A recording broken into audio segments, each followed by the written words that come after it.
سوال اٹھائے تھے اس میں کچھ حوالے پڑھنے باقی رہ گئے تھے. وہ جو لوگ احمدیت کو زیر الزام لاتے ہیں کہ حضرت مسیح علیہ السلام نے انگریزوں کی تعریف کی، ان کا ایک جواب تو میں نے دیا تھا کہ حضرت مسیح علیہ السلام نے جو بھی تعریف فرمائی وہ ایک عظیم جہاد کی حکمت عملی تھی، جس کی ان کے فرشتوں کو تو ہوگی، لیکن ان کے تصور میں بھی یہ بات نہیں آئی کہ ہو کیا رہا ہے. عیسائیت کے خلاف جو جہاد شروع کیا ہے اس کا ایک لازمی جز تھا. ایک طرف سے اسلام کے دفاع کے لیے آپ نے ایک دیوار کھڑی کر دی ہے، انگریز کو بار بار توجہ دلائی کہ تم منصف مزاج ہو اور اسی میں تمہاری خوبی ہے، تم مذہب میں دخل نہیں دیتے اور اس مسلک پر قائم رہو، حکومت کے معاملات کو مذہب سے ایک طرف رکھ دو. اور پھر ایسا بے دھڑک حملہ کیا ہے عیسائیت پر کہ چھکے چھوڑا دیے ہیں، اور اتنا کہ مسلمانوں کو عیسائیوں سے بھی زیادہ تکلیف پہنچی ہے کہ یہ کیا ہو گیا. ایسے ایسے سخت حملے ہو رہے ہیں سوائے اہل نظر کے، سوائے اہل حکمت و دانش کے، اور وہ لوگ جو ابھی تقویٰ رکھتے تھے، کچھ شرفاء جو اس بات کا سلیقہ رکھتے تھے کہ اچھے برے کی پہچان کریں، انہوں نے حضرت مسیح علیہ السلام کی اس عظیم جہاد کو بہت سراہا ہے. تو ایک تو یہ مثالیں میں دے رہا، بات واضح کر رہا تھا کہ وہ انگریز کی تعریف کسی ذاتی مقصد کے لیے نہیں تھی. اگر تعصب کی پٹی اتار کے آنکھوں سے دیکھیں تو صاف پتہ چل جاتا ہے کہ تعریف کا مقصد کیا ہے. ہر تعریف کی تان اس بات پہ ٹوٹتی ہے کہ تم نے مسجد کے معاملے میں مسلمانوں کی حمایت کی، انصاف کی حمایت کی، یعنی ایک جھگڑا چلا تھا ہندوستان میں، اور پھر اس بات پر کہ چاہے عیسائی کا جھگڑا مسلمان سے ہو، تم نے کبھی نا انصافی سے کام نہیں لیا. ہندوؤں اور مسلمانوں کے درمیان امن قائم کیا، مسلمانوں کو اس زمانے کی سکھا شاہی حکومت سے بچایا جو رنجیت سنگھ کے بعد بہت ہی شدت کے ساتھ دوبارہ لوٹی تھی. رنجیت سنگھ کے دور میں امن کا دور ہے کیونکہ وہ بہت ہی دانشور بادشاہ تھے، بہت قابل، اور باوجود ان پڑھ ہونے کے ان کو خدا تعالیٰ نے ایک اندرونی روشنی عطا فرمائی تھی، جس کی وجہ سے سکھوں کی حکومت میں ویسی کوئی حکومت آپ کو نظر نہیں آئے گی. انٹرنیشنل سیاست میں بھی، یعنی بین الاقوامی سیاست میں بھی ان کو خاصا عبور تھا باتیں سمجھنے کا. چنانچہ انگلستان کے مقابل پر انہوں نے فرانس سے دوستی کی، اور انگلستان اور فرانس کی جو آپس کی پرانی جیلسی یا باہم حسد چلے آتے تھے، ان سے استفادہ کرتے ہوئے بیچ میں سے اپنے لیے ایک راہ نکالی. فوج کو تربیت دینے کے لیے انہوں نے انگلستان کی بجائے فرانس سے مدد مانگی اور ان کے ذریعے سے بہت اعلیٰ درجے کی تربیت حاصل کی. تو ایک نور ہے جو دل میں ہوتا ہے، یعنی ضروری نہیں مذہبی ہو لیکن دل روشن ہوتا ہے، دماغ روشن ہوتا ہے. وہ رنجیت سنگھ صاحب کو حاصل تھا، اور اس کے نتیجے میں ان کے دور میں مسلمانوں کو بہت امن نصیب ہوا ہے. اتنا کہ ایک دفعہ سکھوں نے شکایت کی کہ ان کی اذان سے ہماری رسوئی جہاں کھانا وانا پکایا جاتا ہے یا برتن وغیرہ پلیز ہو جاتے ہیں، اس لیے حکم دیا جائے کہ اذان بند ہو مسلمانوں کی. سکھوں میں بھی مولوی پائے جاتے تھے کافی، اور جس طرح ہماری اذان سے ان کے دل پلیز ہوتے ہیں، اس طرح ان کو بھی احساس تھا بعض ان میں سے بے وقوفوں کو کہ مسلمانوں کی اذان سے ہم لوگ پلیز ہو جاتے ہیں. اس پر اب دیکھیں ان کی دانشوری. انہوں نے نمائندوں کو دونوں طرف بلایا، انہوں نے کہا کہ مجھے بتاؤ یہ کیا وجہ ہے، تم اذان کیوں دیتے ہو؟ آخر جب باقی لوگ پلیز ہو رہے ہیں، گند پڑ رہے ہیں ان میں، تو کیا ضرورت ہے اذان دینے کی؟ مگر وجہ بتاؤ کہ دیتے کیوں ہو؟ انہوں نے کہا ہمارا حکم ہے، ہمیں خدا کا حکم ہے 5 وقت نمازوں کے لیے بلانا ہے. اب کیسے ممکن ہے کہ ایک امام مسجد 5 وقت مسلسل سارے محلے کے دروازے کھٹکھٹائے اس لیے اللہ تعالیٰ نے ہمیں کیسا آسان راستہ عطا فرما دیا، اور اذان کے ذریعے ہم یہ کام پورا کر لیتے ہیں.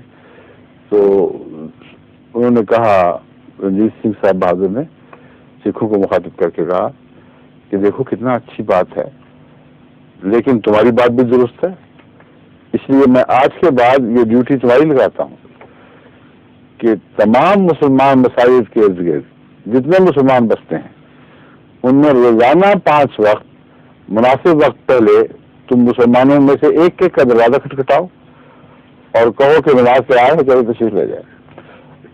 اور یہ اس لیے کہ تم میں چن پلید نہیں ہوگے اور مسلمانوں کو حرج نہیں واقع ہوگا، اس لیے تمہاری ذمہ داری بھی ہے، تم بھی یہ کام کرو. تیسرے چوتھے دن درخواست آ گئی کہ ہم نے غور کر لیا کوئی پلیز نہیں ہوتا. اگر پاکستان حکومت میں بھی کوئی عقل والا ایسا ہوتا جس نے اس دور کے فیصلہ کرنے والے، میں کیا کہوں ان کے متعلق، مر گئے وہ اپنی قضا کو پہنچے، ان کی اس بات پر کہ احمدیوں کی اذان سے دلداداری ہوتی ہے، غلط فہمیاں پیدا ہوتی ہیں، یہ تو سوچا ہوتا کہ بہت اچھا پھر یہ نماز کے لیے بلاتے ہیں اللہ کے گھر کے لیے کی طرف، ہم ان کی نماز کو جو مرضی سمجھیں، تو ان کے لیے بھی وہ رنجیت سنگھ کے والا فیصلہ جاری نافذ ہونا چاہیے. ہر محلے میں، ہر شہر میں جہاں جہاں احمدی نمازوں کے لیے بلانا چاہتے ہیں، چاہے وہ مسجد ہو یا مرکز نماز ہو، 5 اذان تو ہو نہیں سکتی، اس لیے ان مولویوں کی ڈیوٹی ہونی چاہیے تھی کہ ایک ایک گھر جائیں اور دعا کھٹکھٹا کے جائیں کہ جناب نماز تیار ہے تشریف لے جائیں. لیکن یہ تو صرف فساد کرنے والے ہیں، محض بغض ہے، نفرت ہے، عبادت سے نفرت ہے. یہ بھی سوچتے ہیں کہ عبادت سے نفرت ہمیشہ وقت کے شیطانوں نے کی ہے، محمد رسول اللہ صلی اللہ علیہ وسلم کے دشمنوں نے کی ہے، انبیاء کے دشمنوں نے کی ہے.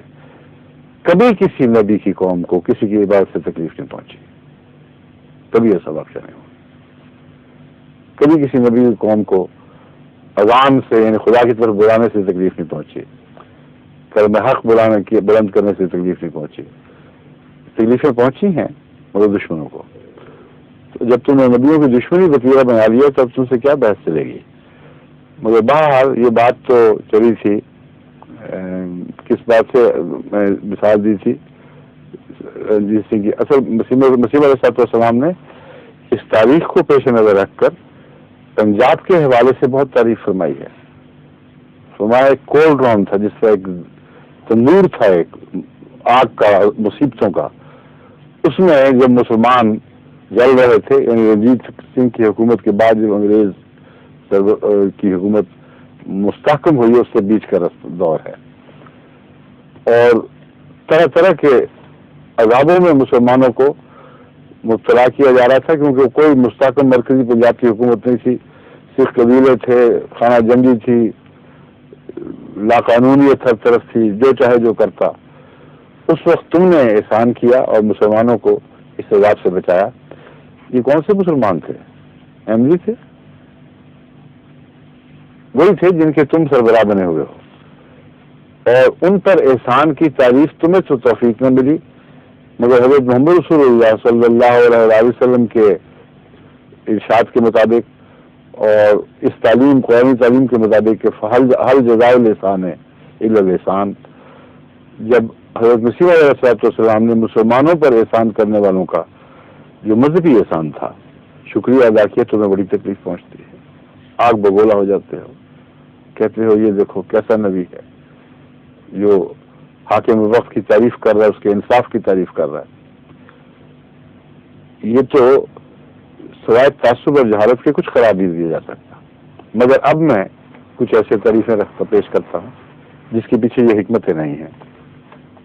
انہوں نے کوئی جہاد انگریز کے خلاف شروع نہیں کیا، تلوار کے جہاد کے دعوے کیے اور تالیاں کی اور احمدیوں پر بغلیں بجائیں کہ تم جہاد کے منکر ہو گئے، مگر کبھی ہاتھ میں انگریز کے خلاف تلوار نہ پکڑی، نہ آئندہ ان کو توفیق مل سکے گی، کیونکہ جو حالات ہیں ان پر بنا کیے بیٹھے ہیں. بس لیے کے حق میں تو آواز بلند نہیں ہو سکی ان سے، انہوں نے جہاد کیا کرنا انگریز کے خلاف، اور پھر انگریز ہی رہ گیا اکیلا، عیسائی دنیا اور نہیں ہے. یہ بھی انصاف کے خلاف بات ہے کہ صرف انگریز کے پیچھے پڑ جاؤ انگریز تو جتنی بھی کالونیل طاقتیں ہیں ان میں سب سے زیادہ انصاف کرنے والی طاقت تھی. بس حضرت مسیح موعود علیہ السلام کی تعریف بالکل برحق تھی. بغیر ڈاکے دیکھو فرانسیسی کالونیز میں کتنے بھاری مظالم ہوئے ہیں. ایک الجیریا کی تاریخ کو دیکھ لو، سارے تمام ہندوستان پر تمام انگریزی حکومت میں اجتماعی طور پر وہ مظالم نہیں ہوئے جو فرانس کی طرف سے الجیریا کی جدوجہد آزادی کو کچلنے کے لیے چند سالوں میں ہو گئے. چند سالوں میں کیا، ایک سال میں جتنے کر دیتے تھے ظلم، اس سے بہت زیادہ نہ اس سے بہت کم تمام ہندوستان پر انگریز کی راج دہانی کے دوران ظلم ہوئے ہیں. اور یہ تاریخی حقیقت کا مقابلہ کر کے دیکھ لو. بس حضرت مسیح موعود علیہ السلام نے تعریف وہ فرمائی جو سچی تھی، برحق تھی، قرآن تعلیم کے مطابق تھی. ایک جگہ بھی ذاتی منفعت اس میں درپیش نہیں تھی. یہ سمجھتے کیوں نہیں؟ کھلی کھلی صاف حقیقت ہے، وہ پڑھ کے دیکھ لو. سب کا تعلق مذہبی رواداری سے اور انگریز کے انصاف سے ہے، اور یہ کرنے کے بعد پھر جہاد کیا ہے. اگر کوئی اس کو ایجنٹی کہتا ہے تو بہت بڑا پاگل ہے. پاگل کے سوا کو لفظ زبان میں آ ہی نہیں سکتا ایسے شخص کے لیے. یہ سارے حقائق کھلے کھلے اپنی تصویر خود پیش کر رہے ہیں. لیکن وہ لوگ جنہوں نے جہاد کے دعوے کیے اور تلوار نہیں اٹھائی، وہ لوگ جنہوں نے جہاد کے دعوے کیے اور مذہبی روحانی جہاد بھی کچھ نہیں کیا، نہ ان کو کبھی ساری عمر توفیق ملی، انہوں نے کس پتے پہ تعریف کی تھی؟ وہ جو مسیح علیہ السلام پہ ہنستے تھے کہ غلام نبی نہیں ہمیں چاہیے، اور وہ جو بادشاہ وقت کو ذل خدا کہتا ہے وہ ہمیں نہیں چاہیے. انہوں نے آپ کیا کہا؟ اب میں یہ کچھ باتیں بیان کرنا چاہتا ہوں. اور مسیح علیہ السلام نے بعض جگہ یہ بھی موازنہ فرمایا ہے کہ عجیب بات ہے کہ انگریز کی ولایت میں، اس کی راج دہانی میں بعض مسلمان حکومتوں سے بھی زیادہ امن ہے، کیونکہ وہاں تنگ نظری ہے اور مذہبی آزادی اس حد تک نہیں پائی جاتی، بلکہ بہت سی کم پائی جاتی ہے جتنی انگریز کی حکومت میں پائی جاتی ہے. اس کے مقابل پر مذہبی آزادی کے نقطۂ نگاہ سے بہت سی مسلمان حکومتوں میں کم امن ہے اور انگریز کی حکومت میں زیادہ امن ہے. اس کانٹیکسٹ میں لوگ سمجھتے تھے، جانتے تھے. آج کے دور میں جب اٹھا کر پیش کرتے ہیں تو عامہ تو نہ سمجھتے ہیں کہ دیکھ لو جی ثابت ہو گیا کہ مسلمان حکومتوں سے بھی بڑھ کر امن تھا. اب بھی وہی سلسلہ چل رہا ہے. وہ مذہبی حقوق جو بہت سی مسلمان حکومتوں میں نہیں دیے جا رہے، آج بھی ہندوستان میں تم سب کو دیے جاتے ہیں، اور تم جب پناہ کے لیے دوڑتے ہو نہیں، ہم دوڑ کے آتے ہو. اپنی تاریخ سے دیکھ لو، کتنے تم میں سے نام نہیں لینا چاہتا، جب ضرورت پڑی دوڑ کے نہیں آئے. اور جب کوئی تمہاری مذہبی دشمنیوں کی بنا پر تمہارے ملک میں آزادی ضمیر کا حق کھو کر یہاں پہنچتا ہے تو اس کو تانے دینے لگ جاتے ہو. کون سا تقویٰ، کون سا انصاف، کون سی شرافت ہے ان باتوں میں؟ غور ہی نہیں کرتے. الطاف حسین سب بچیاں کیا کر رہے ہیں؟ جائز بھاگے یا ناجائز بھاگے، یہ فیصلے تم کرتے پھرو. بے نظیر نے کتنے دن یہاں گزارے تھے؟ مصطفیٰ خلق میں تشریف لائے تھے. اور تو اور مینگل صاحب، عطا اللہ مینگل صاحب، جو اشتراکیت کے بڑے کھڑے علمبردار تھے، صاف گو انسان، جھوٹ نہیں بولتے تھے، بے دھڑک کھل کر بات کرنے والے تھے، اور استعماری نظام کے اول دشمن سارے پاکستان میں. ان کے اندر کوئی دوگلا پن میں نے نہیں دیکھا. ٹھیک ہے آپ لوگوں کو پسند نہیں تھے، اور بہت سے سیاستدانوں کے لیے وہ بہت کھردرے تھے، لیکن بحیثیت انسان ایک شریف النفس، اپ رائٹ، سر بلند انسان تھا. انہوں نے کہاں پناہ لی؟ یہاں لی. میری ان سے ملاقات ہو چکی ہے، یہاں ہوئی. اور اگرچہ وہ مذہبی تعصب تو نہیں مگر لسانی تعصب بہت رکھتے تھے. یہ ایک نقص تھا، اور اس پر میرے پنجابی ہونے کی وجہ سے ان کے اندر ایک بڑی شروع میں ہی اجنبیت سے نہیں بلکہ ایک قسم کی مخاصمت کا رجحان تھا کہ تم پنجاب کے ہو، اچھا پھر گیا. ان کی نظر سے ہر غیر بلوچی اس لیے گرتا تھا کہ وہ سمجھتے تھے کہ بلوچی کے خلاف سازش ہے، اور چونکہ یہ سمجھتے تھے کہ پنجابی اس سازش میں سب سے زیادہ حصے دار ہے، اس لیے پنجابی تو برداشت نہیں ہوتا تھا. مگر ان سے بھی میری باتیں ہوئیں. جب میری باتیں آگے چلیں تو اللہ کے فضل کے ساتھ ان کے، چونکہ شریف النفس سچے آدمی تھے، ان کے تعصب کے پردے اترنے شروع ہوئے، اور پھر یہ تسلیم کیا انہوں نے کہ میں باقی رہا تو بدلوں نہ بدلوں، مگر مجھے یہ پتہ لگ گیا کہ جماعت احمدیہ کے سربراہ تعصبات سے پاک ہے. اور اس پہلو سے پھر انہوں نے ہمیشہ مجھ سے شریفانہ تعلق رکھا، مسائل میں گفتگو کی، اختلاف کیا، لیکن تعلق قائم رہا. میں یہ بتانا چاہتا ہوں کہ ایسا سربلند انسان بغیرت جو انگریزی استعمار کے خلاف زندگی بھر ایک ننگی تلوار بنا رہا ہے، پناہ کہاں لیتا ہے ہندوستان میں؟ ہر قسم کی سہولتیں میسر، ہر قسم کے علاج میسر. تو شرافت کی آنکھ سے دیکھو، دشمنی جتنی چاہے کرو، جو شرافت ہے کسی قوم کی اس کو تو تسلیم کر لو، لیکن کرو تو اصولوں پر کرو، ہرس کا ہاتھ بڑھا کر نہیں، لقب مانگنے کے لیے نہیں، بلکہ قرآن تعلیم کے مطابق احسان کا بدلہ احسان سے دو. یہ وہ تعلیم ہے جو حضرت مسیح موعود علیہ الصلوۃ والسلام نے محمد رسول اللہ اور قرآن سے سیکھی اور اس پر عمل پیرا ہوئے، وہی ہمیں سکھائی. اسی کے نمونے ہیں جو تمہیں تکلیف دیتے ہیں. مگر یہ تعلیمات کہاں سے آئیں؟ اگر یہ لوگ مشیر شام پہ ہنستے تھے، انگریز کا پودا کہتے تھے، تو پھر اپنے متعلق کیا حکم رکھتے ہیں؟ مولوی محمد حسین صاحب بٹالوی سے شروع کرتے ہیں. کہتے ہیں سلطان روم، ایک ہے روم، روم ہے اٹلی میں ایک شہر، اور رومن حکومت سے مراد اٹلی کی قدیم جو کلاسیکل حکومت ہے وہ مراد ہوتی ہے، رومن امپائر. ایک ہے روم، رومی حکومت. اس سے مسلمانوں کی جو ترکی کی حکومت جسے عثمانیہ حکومت بھی کہا جاتا ہے، یہ وہ مراد ہے. یہ میں وضاحت کر دوں، آج کی نسلوں کو یہ ان باتوں کا پتہ نہیں ہوتا، اور یہاں بچے وغیرہ مجھ سے شکوہ کرتے ہیں کہ جب میں اردو بولتا ہوں تو ہم سنتے تو شوق سے ہیں لیکن کئی باتوں کی سمجھ نہیں آتی. اس لیے میں اہل پاکستان سے معذرت کے ساتھ یہ وضاحت کر رہا ہوں.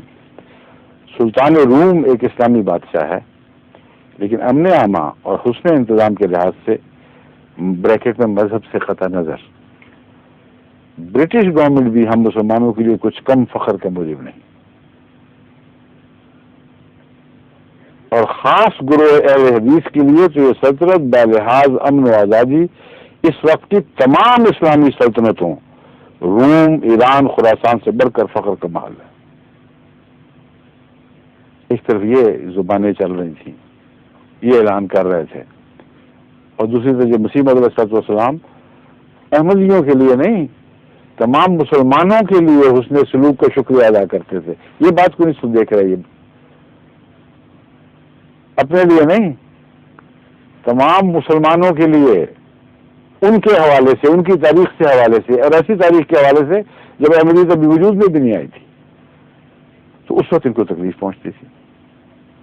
پھر فرماتے ہیں اس امن و آزادی عام و حسن انتظام برٹش گورنمنٹ کی نظر سے اہل حدیث ہند اس سلطنت کو از بس غنیمت سمجھتے ہیں، اور اس سلطنت کی رعایا ہونے کو اسلامی سلطنتوں کی رعایا ہونے سے بہتر جانتے ہیں.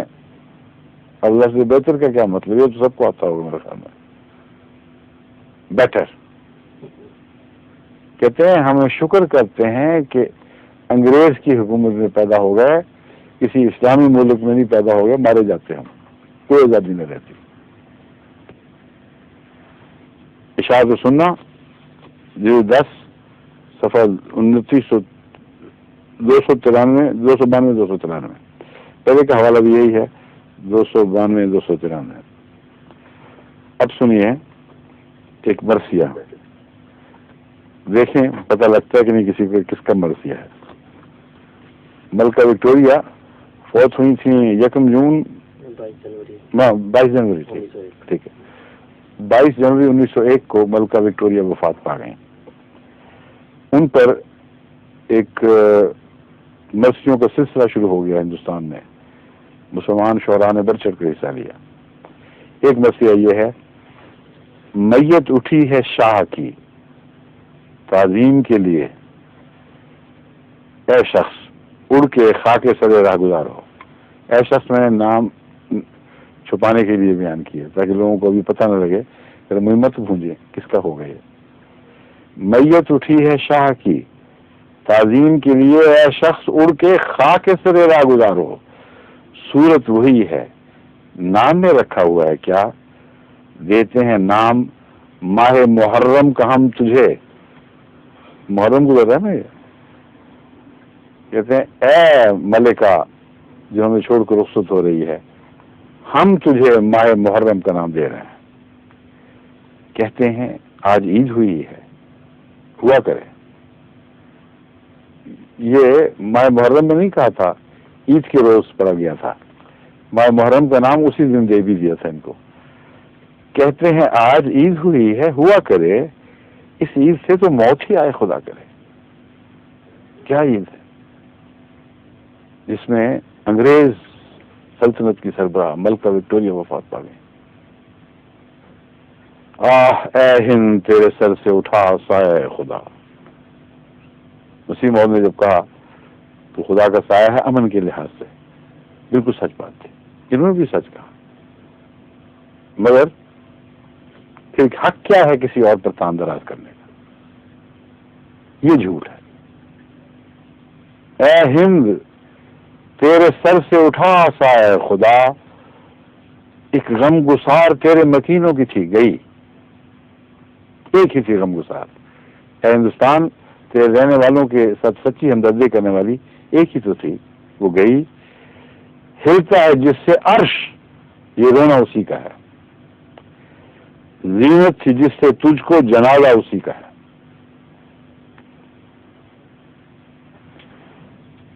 کہتے ہیں یہ جو رونا ہے اس کے لیے ہے، اسے عرش ہل رہا ہے. زینت تھی جس سے تجھ کو جنازہ اسی کا ہے. اور آگے اور بھی اشعار ہیں کچھ بڑے دلچسپ، تو میں اس کتاب سے لیے ہیں. شیخ عبد الماجد صاحب نے ایک بہت اچھی کتاب لکھی ہے، ڈاکٹر جاوید اقبال کی کتاب زندہ روت پر تبصرہ.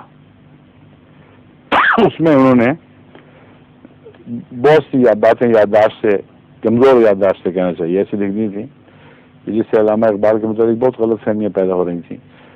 تو اس میں کچھ باتیں ایسی بھی ہیں جو غلط فہمیاں دور کرنے والی ہیں. ساری کتاب زندہ روح ایسی نہیں ہے کہ اسے آپ محض یادداشتوں کی خرابی کا شاہکار بنا دیں. کہیں کہیں غلطیاں بھی ہوئی ہیں، مگر بہت اچھی کتاب ہے. ویسے شیخ عبد الماجد صاحب نے اس میں کچھ اور شعر چنے ہیں، وہ میں آپ کو بتاتا ہوں. 22 جنوری عید الفطر کے روز، یہ وہ عید الفطر کا روز تھا، برطانیہ کی ملکہ وکٹوریہ کی وفات ہوئی. علامہ نے اس موقع پر 110 اشعار کا مرثیہ کہا.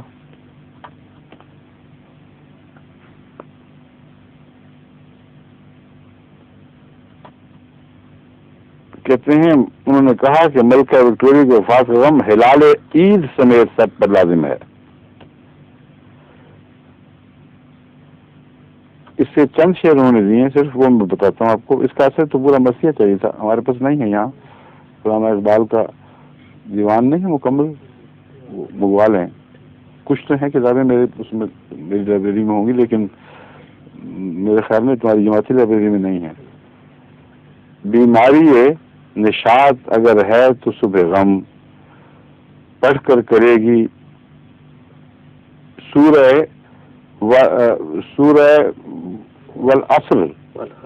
والحشر دم تجھے. اچھا والحشر دم تجھے، یہ شین اس طرح نہیں جو سواد بھی پڑی جاتی ہے. بیماری نشاط اگر ہے تو صبح غم، پڑھ کر کرے گی سورہ والحشر دم تجھے. یعنی عیسائی ملکہ کو یہ صبح غم جو ہے یہ سورہ حشر ان پر دم کرے گی.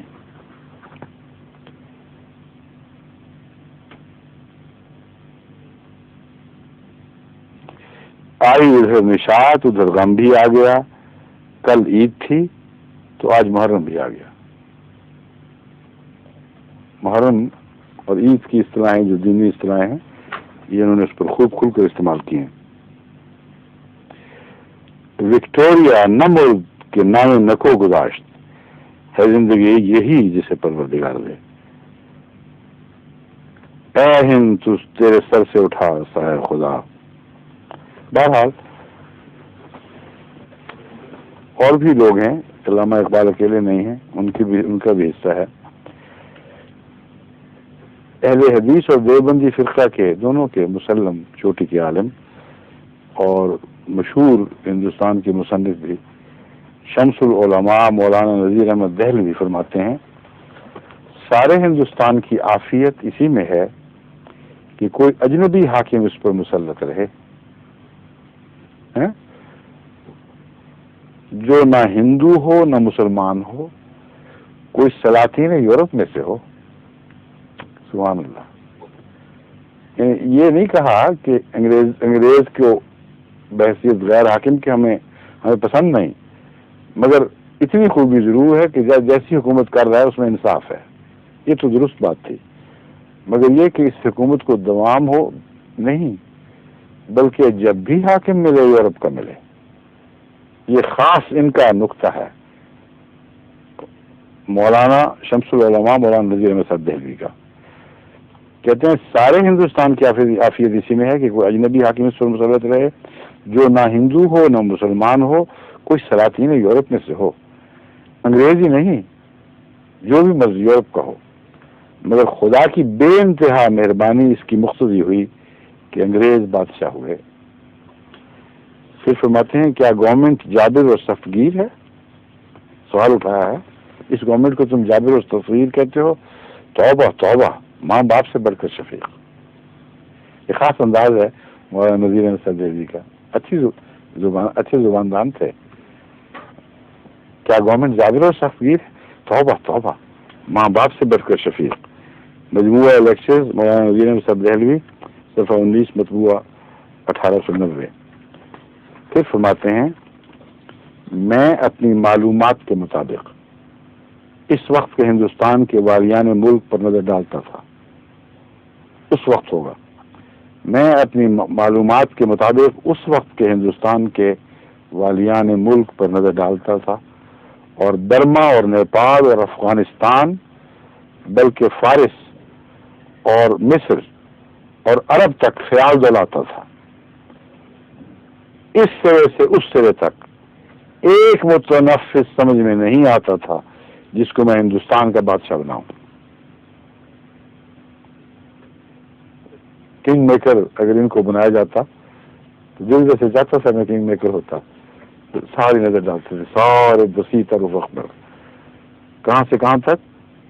کہتے ہیں برما سے شروع ہوتے تھے نظر ڈالنا، اور نیپال اور افغانستان بلکہ فارس، مصر، عرب تک خیال دوڑاتا تھا. اس سرے سے اس سرے تک ایک متنفس سمجھ میں نہیں آتا تھا جس کو میں ہندوستان کا بادشاہ بناؤں. یعنی اگر میں نے خیالات میں بادشاہ بنانا ہوتا یہ مراد کی امیدواران سلطنت میں سے اور کوئی گروہ اس وقت موجود نہ تھا کہ میں اس کے استحقاق پر نظر کرتا.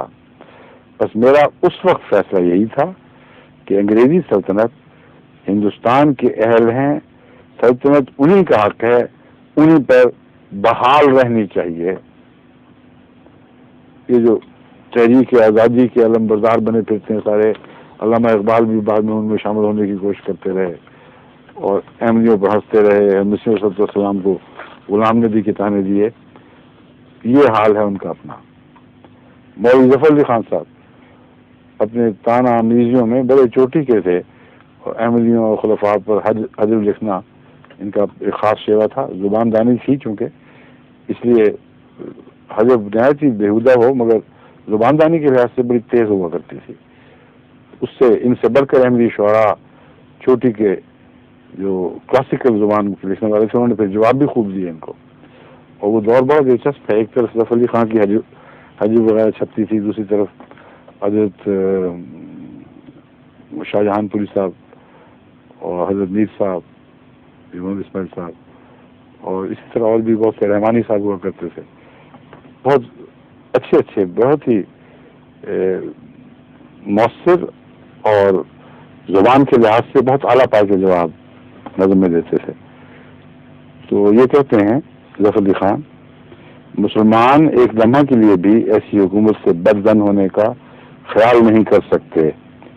اگر کوئی بدبخت مسلمان، سن لیجیے، اگر کوئی بدبخت مسلمان گورنمنٹ سے سرکشی کی ضرورت کرے تو ہم ڈنکے کی چوٹ سے کہتے ہیں کہ مسلمان نہیں ہے. یہ ان سے سوال جواب ہوا تھا. خلیفہ مسیح ثالث نے یہ پوزیشن دی کہ جو رسول اللہ علیہ وسلم کے احکام کی پیروی نہیں کرتا، رسول اللہ علیہ وسلم فرماتے ہیں مہدی آئے گا، اور جو اس کا انکار کر دے تو ہمارے نزدیک کو حقیقی مسلمان نہیں. کتنی تکلیف پہنچی، کہتے تم اٹھا کر ہم دائرہ اسلام سے باہر پھینکتے ہیں. اور ظفر علی خان اور ان کے چہرے مسلمان ہیں، پکے مسلمان، کیونکہ وہ انگریز کی مخالفت پر اسلام سے خارج کرتے ہیں. اس بنا پر کبھی کسی احمدی مصنف نے، تحریر لکھنے والے نے لوگوں کو اسلام سے خارج نہیں کیا کہ انگریز کی مخالفت ہے، اس لیے دائرہ اسلام سے خارج. اور ڈنکے کی چوٹ سے کہہ رہے ہیں، پتہ ہے کوئی مخالفت نہیں ہوگی. ڈنکے کی چوٹ سے کہتے ہیں کہ مسلمان نہیں. اخبار زمیندار، لاہور، 11 نومبر 1911. پھر فرماتے ہیں اپنے بادشاہ عالم پناہ کی پیشانی کے ایک قطرے کی بجائے اپنے جسم کا خون بہانے کے لیے تیار ہیں، اور یہی حالت ہندوستان کے تمام مسلمانوں کی ہے. اور اب میدان میں آزادی کے علم برداروں بیٹھے ہوئے پاکستان کی تاریخ بگاڑ رہے ہو، اٹھ پٹانگ مہنگی باتیں یاد کر رہے ہو، ظفر اللہ خان کا نام مٹایا جا رہا ہے اس تاریخ سے، جماعت احمدیہ کا کردار اس میں سے مٹایا جا رہا ہے. جو دشمن اول تھے، جو پاکستان کو نا پاکستان، بلوچستان کہتے تھے، جو پاکستان کے بنانے والے قائد اعظم کو کافر اعظم کہا کرتے تھے، اور ایسے سے سخت لفظ استعمال کرتے تھے کہ وہ دہرانے کی مجال نہیں ہے. وہ آج پاکستان کی تاریخ میں، پاکستان کے بنانے والوں میں موضوع مقام پہ فائز کر دیے گئے ہیں. اسی طرح اشتراکی تاریخ بنائی گئی تھی، اسی طرح فیشزم میں تاریخیں بنائی جاتی ہیں. تاریخ کو تم کیسے بدل سکتے؟ چند دن کی بات ہے، یہ زمانہ بدلے گا. ایسے لوگوں پر آئندہ مورخ لعنت میں ڈالیں گے جنہوں نے تاریخ کو حلیہ بگاڑا ہے. اگر تاریخ دانی کی بات کرتے ہو تو رئیس جنہوں نے کتاب لکھی ہے پاکستان کی ابتدائی تاریخ کی، کیا نام تھا پورا ان کا؟ رئیس جعفری صاحب. وہ دیکھیں، وہ تو احمدی نہیں تھے، مگر کس انصاف اور تقویٰ کے ساتھ وہ چونکہ پاکستان کی یا حکومت یا مسلم لیگ کی نمائندگی میں تاریخ لکھ رہے تھے. ان دنوں میں ابھی ملا دبا ہوا تھا اور قائد اعظم کا روگ ان کو حاوی تھا، اس لیے انہوں نے جو تاریخ لکھی بے لاگ لکھی، کسی بات کے خوف نہیں. اس میں آپ دیکھ لیں ظفر اللہ کا کیا کردار تھا، احمدیوں کا کیا کردار تھا، ان مولویوں کا کیا کردار تھا. لیکن اب یہ تاریخیں بدل جاتے ہیں اور یہ باتیں بھول جاتے ہیں کہ کل تک علامہ اقبال اور ظفر علی خان وغیرہ مجلس احرار کے بڑے بڑے سربراہ اپنا کیا عقیدہ رکھتے تھے. اپنے بادشاہ عالم پناہ کی پیشانی کے ایک قطرے کی بجائے اپنے جسم کا خون بہانے کے لیے تیار ہیں، اور یہی حالت ہندوستان کے تمام مسلمانوں کی ہے. جھوٹ بولا تھا تو اس کا انکار کیوں نہ کیا؟ کہاں کالم لکھی ہیں تم لوگوں نے کہ جھوٹا ہے ظفر علی خان، ہماری یہ حالت نہیں. 1911 کا زمانہ انگریز کا روپ چھایا ہوا، کس طرح سے جھکا لیے ہیں اور تسلیم کر لیا کہ ہاں یہی مسلمانوں کا حال تھا. اور پھر آگے چونکہ شاعر بھی بہت اچھے تھے، ظفر علی خان بہت اچھے شاعر کہتے تھے، کہتے ہیں جھکا فرط عقیدت سے میرا سر، ہوا جب تذکرہ کنگ امپرر کا. جھکا فرط عقیدت سے میرا سر، ہوا جب تذکرہ کنگ امپرر کا. جلالت کو ہے کیا کیا ناز اس پر کہ شاہنشاہ ہے وہ در بر کا. جلالت کو ہے کیا کیا ناز اس پر کہ شاہنشاہ ہے وہ در بر کا. ذوق قسمت جو ہوئی گوشہ حاصل، ہمیں اس کی نگاہ فیض اثر کا. کہتے ہیں کاش ہمیں اس کی نگاہ فیض، ایک گوشہ چھوٹا سا ایک کونا وہ میرے آ جائے، وہ کنکھیوں سے ہمیں دیکھ لیا مراد ہے. کہیں میں بیٹھا ہوں اور ظفر علی خان پہ اس بات سے کہ یوں نظر پڑ گیا میں دنیا میں کامیاب ہو گیا۔ یہ بھی تھا ایک دور جبکہ احمدیت کے دشمن کھلے بندے کہتے تھے بے خطر ڈنکی کی چوٹ ہم یہ باتیں کرتے ہیں، کچھ نہیں ہوگا، اور ان کو کچھ نہیں ہوا، کیونکہ وہی ضمیر تھا مسلمان کا کہ کہو ٹھیک ہے کچھ نہیں ہے۔ جب زمانے بدلے، جب پاکستان کے احمدیوں نے قربانیاں کی، اپنا ملک وجود میں آ گیا، جب ملک کی شہنشاہی کی باغ ڈور پر ان کے ہاتھ پڑ گئے، تو پھر سب تاریخ کو مسخ کر کے ایک نئی تاریخ بنائی گئی ہے اور احمدیوں پر ظلم کے بہانے ڈھونڈے گئے ہیں۔ اور یہ الزام ہے کہ یہ انگریز کا خود کاشتہ پودے سے انگریز کی تعریف کرتے تھے، یہ دیکھتے نہیں کہ وہ تعریف کیوں تھی، کس وجہ سے تھی، اور اپنے لیے تھی یا تم لوگوں پر احسان کے نتیجے میں۔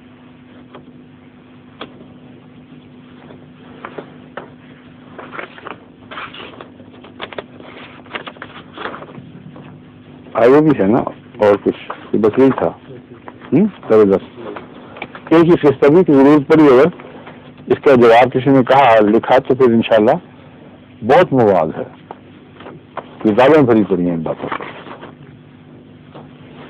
اب میں زبردست اس بات کو چھوڑتا ہوں، اور کل کا مضمون اس تتمے سے مکمل ہوا۔